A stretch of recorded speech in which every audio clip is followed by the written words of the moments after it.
የሚያምኑ ሰዎች ክርስቶስን ለመገናኘት የሚነጠቁበት ንጥቀት በፈረንጆቹ ሴፕቴምበር 23 እና 24 በእኛ ደግሞ መስከረም 13 ወይም 14 ይሆናል ተብሎ በስፋት እየተነገረ አንዳንዶችም በተስፋ እየተጠባበቁ እንደሆነ ያውቃሉ።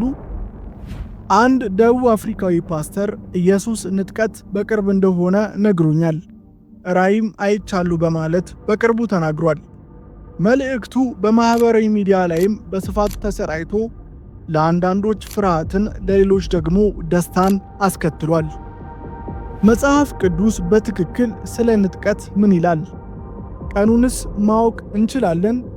ወይስ ይህ ትንቢት ወይም ራእይ እንደ ከዚህ ቀደሞቹ ስለ መጨረሻ ዘመን ከተነገሩና ካልተሳኩ ትንቢቶች መካከል አንዱ ነው?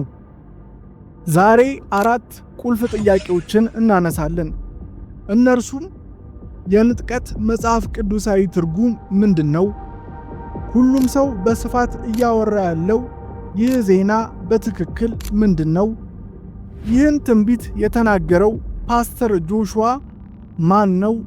የሚለውንና በመጨረሻም ማቴዎስ 24 ስለ ክርስቶስ ዳግመኛ ስለሚመጣበት ጊዜ ምን ይናገራል የሚሉትን 4 ጥያቄዎች እናነሳለን፣ ደግሞም ለመመለስ እንሞክራለን።